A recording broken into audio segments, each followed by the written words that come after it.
Welcome to this next section on our food course. My name is David Harp, also of course at McGill. Food can be anything and everything that people deal with on a day-to-day basis, of course. It keeps us alive, but there are a tremendous number of perspectives that I think we need to talk about.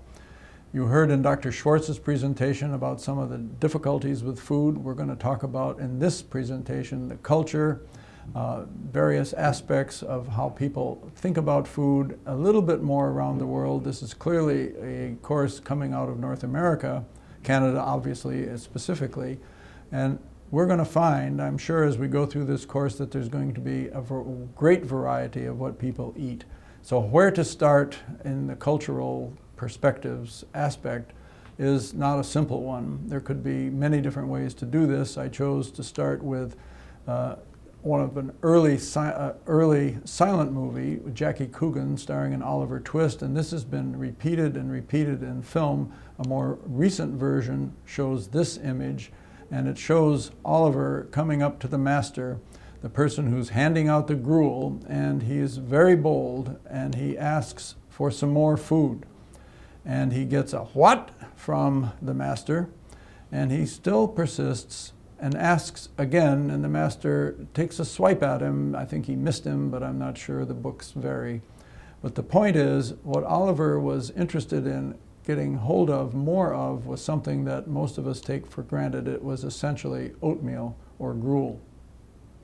Here is a URL that is going to be documented at the end of the presentation, and you can take a look at what these orphans in the so-called poorhouse were actually consuming on a day-to-day and a regular basis. There are a host of goals for this course. One of them is to talk about and get a wide spectrum of you to understand what some of the actual substances are in food, and to gain a perspective about what many people eat around the world.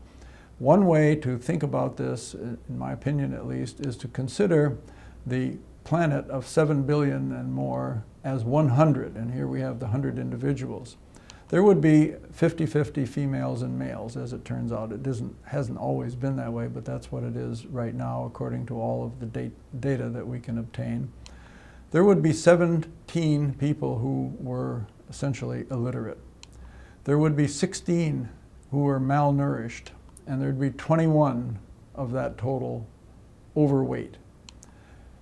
7 would have a university education. That number was a 1 or 2 10 or 20 years ago, and of course in China and other Asian countries there has been a renewal of science education, graduation with a bachelor's degree, and so the number is approximately 7. What we do not hope that happens to you as a result in this course is that you develop orthorexia nervosa, which is an obsession in eating only the right foods. There are no really right foods. There's good diet, as I'm going to talk about in just a moment.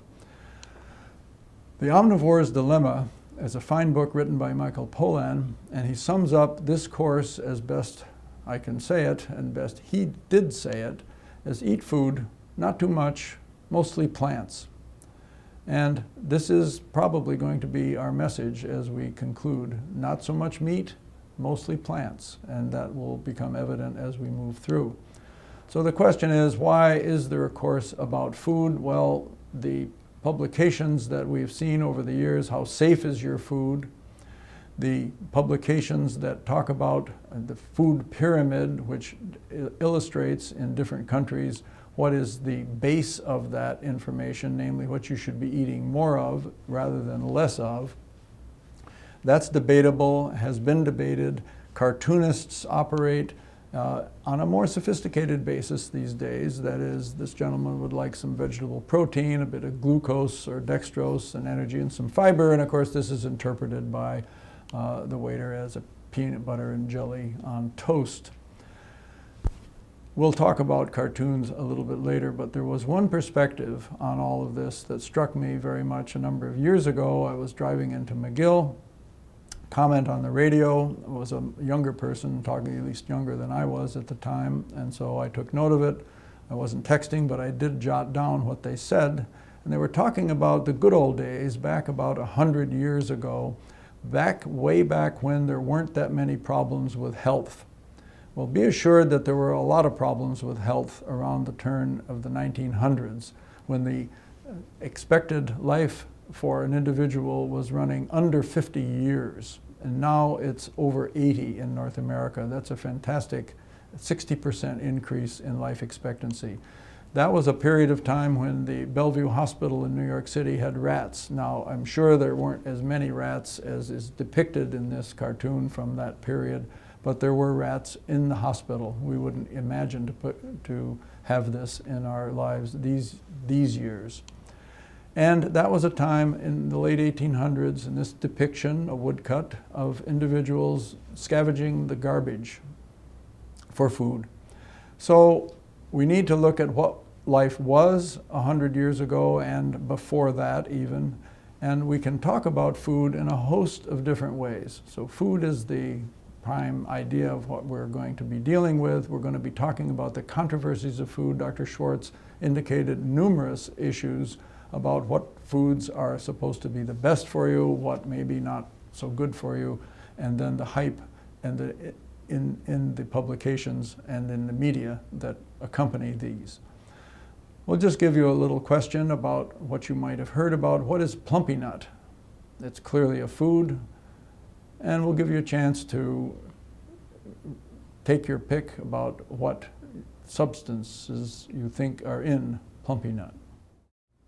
Well, we're going to review as to what you thought collectively as to what plumpy nut was. It turns out the answer for plumpy nut is that it's a peanut-based, fat-based, protein-based food that has a long lifetime. It's produced and given out in countries where the young children do not have really enough to eat by the World Health Organization, WHO, and coupled with UNESCO. And there, as you can see in the lower left picture, they're producing it by the ton, and it seems to be a very major success. Well, Dr. Schwartz also showed you some cartoons or drawings or depictions, really, of that you are what you eat. This particular one is by a 16th century painter, Giuseppe Arcimboldo, and it's a classic. You can find this repeated and repeated in different publications on You Are What You Eat. And the cartoonists have had kind of a field day with this. From the New Yorker, we get You Are What You Don't Eat, because they're being very sophisticated. People could also say you are what your mother ate, and there's 3 generations. In Time magazine, they finally went around to say, instead of you are what you eat, we are what we eat, and they included themselves. And then this particular couple from the New Yorker, again, we want organic, we want local, and cruelty-free. People are becoming very specific about what they are going to eat and what they will not eat. Organic foods certainly we will talk about as the course progresses. Some of this course is going to be focused on the chemistry and the science. We're going to talk about publications in the very next lecture as to how scientific publications are put together. But you're going to see some symbols. Some of you will be quite familiar with many of these, others maybe not so, but they're not that complicated because the main components of food are just a small handful of elements: carbon, hydrogen, oxygen, and a few others. So it won't be that difficult. Over the last 20 years, there's been a pretty significant change in 2 areas that are important to an awful lot of people, namely the weight and the size of the receiver, the television screen. In 1990, this could have been a typical picture, but what has been happening in North America is that the individuals are getting larger and the screens are getting thinner. So it's just the inverse of what has gone on. So we're going to be concerned about this kind of idea as we go through. Food issues are in the press almost daily, if not daily, and some newspapers and magazines have whole food sections. We're concerned about carbohydrates, we're concerned about sugars, we're concerned about salt. And salt, iodized salt in particular, this is an ad from in the 1920s, and the Worcester Salt Company in the United States put iodide sodium iodide in the salt for the reason of prevention of goiter. This became the Morton Salt Company, which is a more famous one, in 1926. One of the interesting features about iodized salt is that in World War I, the U.S. Army had difficulty in standardizing their shirts and their uniforms because the necks of many of the people from the Midwest were too large, and they were too large because goiter, a problem of ineffective amounts of iodine in the diet, where these individuals simply had to be reformulated for the size of their shirts. Soldiers from the East Coast, where they were taking in, much more likely to be taking in fish products where there would be iodine in the diet, did not have this condition. We're talking about, and will talk about in some detail, recombinant bovine growth hormone, and whether or not products should be labeled or not, whether there's been modification of the DNA, if you like, of these foods. Milk has been in the news a considerable amount. Milk has been judged for years and years, decades really, to be the ultimate perfect food. Protein, good protein in there, not too much fat, but over time there have been some criticisms about milk, and we'll talk about these. The advertisers have taken at least these two film producers, Ron Howard and Spike Lee, and placed some kind of material on their lip. It certainly isn't milk. I'm not even sure what it is. It looks more like, to me, like cold cream or something, but they've tried to emphasize the idea of drinking milk is good. Other controversies, some about 15 years ago or so, it was discovered that a big, more than this bag of popcorn, but a big bucket of popcorn in the movies, which had been cooked in coconut oil and then doused with butter, had more calories in it than 2 or 3 Big Macs. And the Big Mac issue has been in the news considerably. In a film by Morgan Spurlock, Super Size Me, what he did was, for a month, did nothing but eat McDonald's products. Day 1 to day 30, he gained a considerable amount of weight. His cholesterol went up. He went from 11% body fat to 18% body fat. This is a representation of the fat that he consumed, and the center bucket is a representation of the sugar that he consumed. So McDonald's took a bit of a hit in this particular media piece. However, there was not on purpose, but there was a prison guard in Wisconsin who in 2011 at least had eaten his 25,000th Big Mac. He has one every single day and has done so for some roughly 40 years and has maintained his weight at about 170 pounds and seemingly okay. So the Big Mac has been in the news and is well known, certainly, as are the large-sized drinks that Doonesbury cartoon portrays in this situation. And many of you may know that Mayor Bloomberg in New York City banned the sale at any given single time of anything bigger than a 16-ounce drink. And the lower right panel, of course, exaggerates the idea of drinks. But cartoonists really come to the right point.